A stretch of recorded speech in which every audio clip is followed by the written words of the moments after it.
Assalamualaikum warahmatullahi wabarakatuh. Kali ini kita akan mempelajari tentang polarografi, salah satu bagian dari analisis elektrokimia. Prinsip dari polarografi itu sebenarnya adalah studi elektrolisis tentang larutan atau proses di dua elektroda, di mana elektroda yang digunakan itu bersifat terpolarisasi, satu bersifat terpolarisasi, sedangkan satu lainnya itu bersifat non terpolarisasi. Sehingga kalau kita buat elektroda yang digunakan pada polarografi itu ada polarized electrode, yang sering digunakan itu adalah DME atau dropping mercury electrode, sedangkan untuk elektroda yang non terpolarisasi atau depolaris electrode itu adalah SCE, saturated calomel electrode.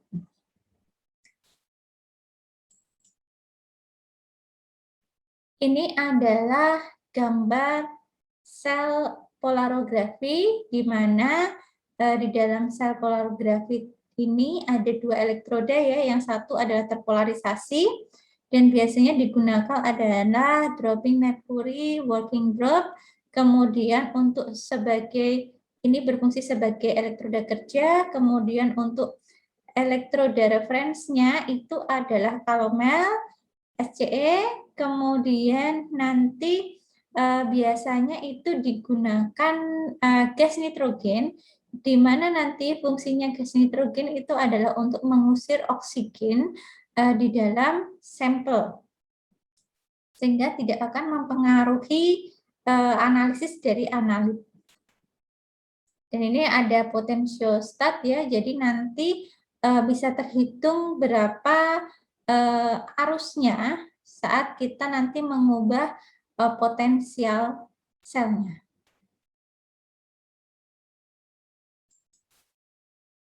Ini adalah prinsip pelaksanaannya ya, atau analisisnya, di mana kalau kita mau analisis secara polarografi, maka elektroda dicelupkan dahulu ke dalam sampel berupa larutan, nanti dialiri gas nitrogen atau gas N2, di mana fungsinya itu adalah mengusir oksigen, karena oksigen dapat tereduksi di dalam elektroda kerja, sehingga nanti akan menjadi bias saat kita mau menentukan suatu analit. Ini adalah reaksi reduksi dari oksigen. Ada dua tahap di mana oksigen itu akan menjadi H2O2, kemudian H2O2 itu akan menjadi H2O. Nah, kemudian saat kita aliri dengan gas nitrogen, ion logam biasanya analitnya dapat berupa ion logam ya, itu akan mengalami reduksi di permukaan elektroda kerja, di mana nanti elektroda yang digunakan itu adalah air raksa, sehingga akan mengubah ion logam M dalam Mn plus ya, jadi ion positif di sini akan membentuk amalgam dengan Hg, seperti reaksi yang di bawah ini. Nah, adanya reaksi oksidasi reduksi ini, maka akan berlangsung arus atau aliran elektron, sehingga akan ada arus yang mengalir yang akan teramati menjadi satuan mikroampere. Nah, untuk elektroda yang digunakan itu adalah elektroda merkuri, dan kenapa merkuri ini digunakan sebagai elektroda pada polarografi? Karena merkuri yang pertama adalah menampilkan rentang potensial negatif yang lebar, itu yang pertama. Ini keuntungan jika kita menggunakan elektroda merkuri. Kemudian yang kedua, itu mudah diregenerasi dengan menghasilkan tetesan atau film baru. Dan yang ketiga, itu banyak ion logam yang dapat direduksi di permukaan amalgam. Ini adalah beberapa jenis elektroda merkuri yang sering digunakan. Itu ada HDME, di mana hanging mercury drop electrode, kemudian ada DME, dropping mercury electrode, dan SMDE, yaitu static mercury drop electrode. Nah, untuk yang HDME itu nanti supaya bisa meneteskan merkurinya, kita bisa mengatur dari mikrometernya atau reservoirnya. Kita putar sehingga nanti akan ada hadi yang menggantung lewat pipa kapiler ya, gelas kapiler, kemudian ini bisa digunakan sebagai elektroda. Nah, sedangkan untuk DME itu memang sesuai dengan gaya gravitasi, di mana nanti Hg pada reservoir itu akan mengalir secara otomatis lewat gelas kapiler, dan nanti akan terjadi reaksi reduksi di situ. Jadi kita tidak bisa mengatur kecepatan kecepatan tetes dari Hg. Kemudian untuk SMDE itu ada suatu solenoid ya. Di sini ada solenoid yang bisa kita atur untuk bisa menjadi apakah nanti Hg pada reservoir itu bisa mengalir lewat gelas kapiler atau pipa kapilernya itu secara otomatis atau secara kita atur secara manual. Sehingga SMDE itu bisa digunakan sebagai HDME dan juga bisa digunakan sebagai DME.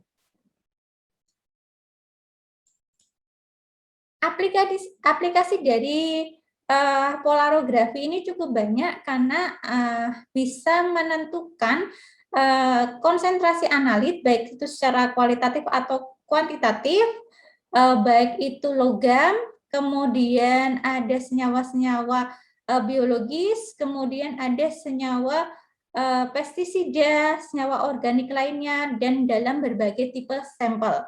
Misalnya untuk logam, untuk logam aluminium itu kita bisa menentukan trace elemen misalnya Ga, Zn, Cd, ataupun Ni. Dan untuk produk-produk obat dan makanan, kita bisa menentukan misalnya pada riboflavin, antioksidan juga. Kemudian untuk sampel-sampel air atau lingkungan, kita bisa menentukan oksigen. Jadi memang penggunaan dari polarografi ini cukup luas, di mana bisa ke berbagai industri, baik itu untuk industri logam, industri obat dan kosmetik, makanan, minuman, kemudian analisis sistem biologi, sampai ke pestisida dan herbisida. Nah, ini adalah polarogram. Polarogram pada, jadi ini adalah hasil yang bisa kita peroleh jika kita melakukan analisis menggunakan polarografi, di mana nanti kita akan diperoleh hubungan antara current arus dengan voltase yang digunakan. Jadi nanti akan ada grafik di mana ada residual current, kita bisa menentukan residual current-nya, kita bisa menentukan limiting current-nya, ada arus difusinya, kemudian ada potensial setengah gelombangnya. Nah, dari grafik ini kita juga bisa menentukan potensial setengah gelombang.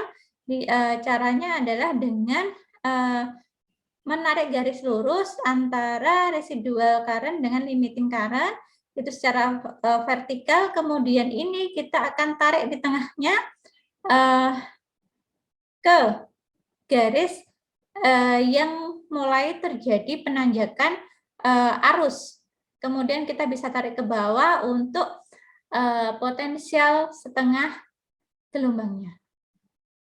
Ya, berdasarkan polarogram tersebut, kita bisa menentukan yang dinamakan dengan limiting current itu adalah arus konstan yang diperoleh setelah peningkatan arus secara tajam yang dihasilkan pada pengukuran analit. Kemudian, sedangkan untuk residual current itu adalah arus konstan yang diperoleh sebelum peningkatan arus secara tajam yang diperoleh dari larutan belangko sebelum analit ditambahkan. Jadi kalau residual current itu adalah sebelum analit ditambahkan, sedangkan untuk limiting current itu adalah arus setelah, kalau yang residual itu sebelum ada peningkatan arus secara tajam, sedangkan limiting current itu adalah setelah ada peningkatan arus secara tajam.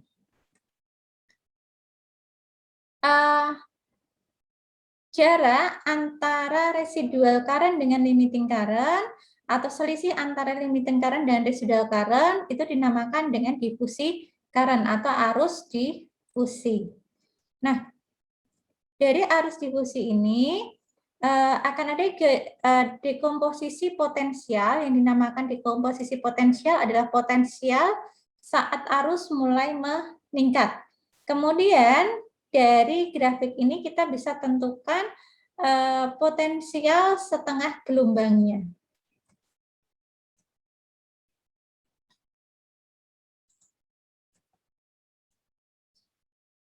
Di mana potensial setengah gelombang adalah potensial pada setengah arus difusi. Nah, arus difusi ada beberapa hal yang mempengaruhi arus difusi. Yang pertama itu adalah kecepatan mengalir dari Hg-nya pada working electrode ya dalam satuan miligram per detik, dan ini dilambangkan sebagai M. Kemudian waktu yang diperlukan untuk setiap tetesan dalam satuan detik itu dilambangkan sebagai T. Kemudian ada konsentrasi.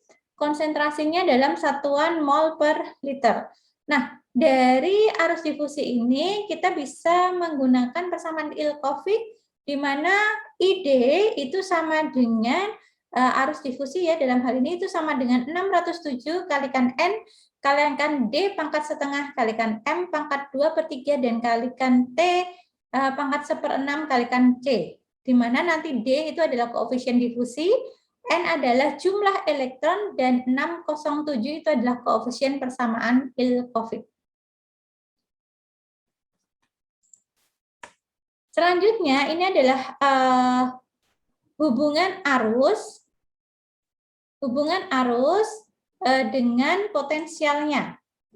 Nah, dari hubungan arus dan potensial kita bisa menurunkan persamaan Nernst, di mana E itu sama dengan E0 min log reduksi peroksidasi. Selanjutnya akan diperoleh E up itu sama dengan E setengah atau E setengah gelombang, potensial setengah gelombang dikurangi dengan 0,059 per N log I per ID min I. Dari persamaan ini kita bisa menentukan potensial setengah gelombang secara praktek atau secara praktikum di laboratorium.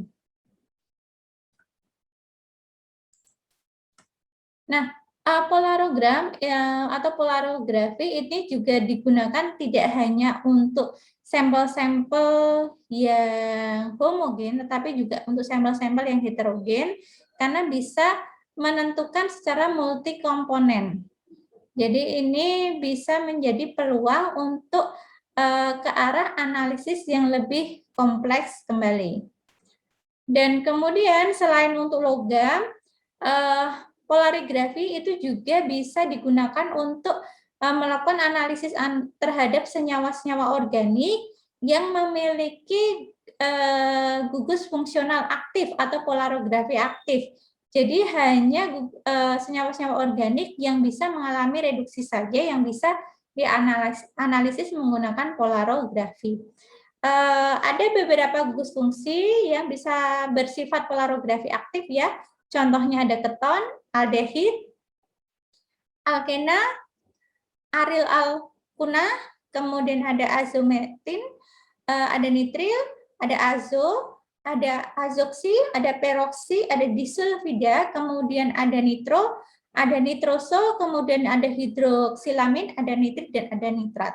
Untuk gugus fungsi disulfida dan merkapto itu memang reaksinya adalah reaksi oksidasi. Jadi saat dia di permukaan working electrode itu akan mengalami reaksi oksidasi, bukan reaksi reduksi, sehingga arus yang mengalir itu adalah arus anodik.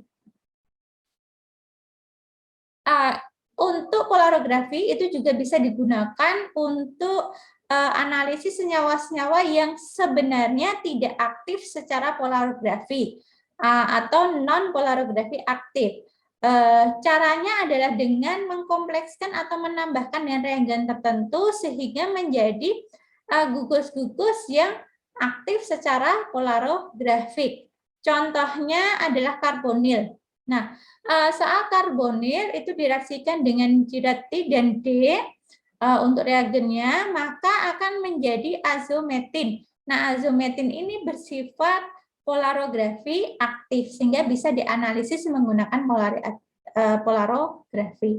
Nah, selain karbonil ada juga untuk amina primer, amina sekunder, senyawa-senyawa yang termasuk dalam kategori alkohol ataupun diol, tapi di sini adalah 1,2 diol, karboksil dan juga fenil.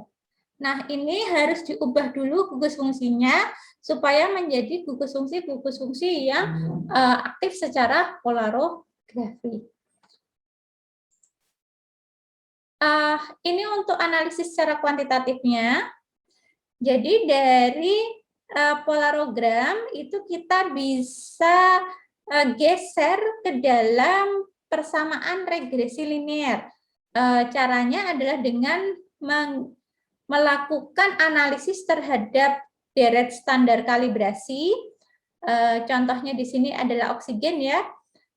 Ada polarogramnya untuk oksigen 5%, 7%, kemudian ini standarnya 12%, 17%, dan 21%. Nah, ini akan dicek arus puncaknya. Nah, arus puncaknya di mana? Kemudian kita buat kurva kalibrasi dengan memplotkan antara X itu adalah konsentrasi oksigen dalam persen, kemudian Y itu adalah current-nya atau I. Nah, dari sini kita bisa membuat persamaan regresi linear, dan nanti persamaan regresi linear kita bisa gunakan untuk menentukan konsentrasi analit dengan menginterpolasikan arus puncak dari analit berapa, kemudian kita bisa hitung konsentrasinya. Jadi secara kuantitatif ataupun secara kualitatif, analisis polarografi ini bisa digunakan untuk analisis baik untuk logam ataupun senyawa-senyawa organik, baik itu yang senyawa organik elektroaktif ataupun yang non-elektroaktif. Nah, sekian dan terima kasih banyak. Kita bertemu lagi di pembahasan selanjutnya. Terima kasih banyak. Wassalamualaikum warahmatullahi wabarakatuh.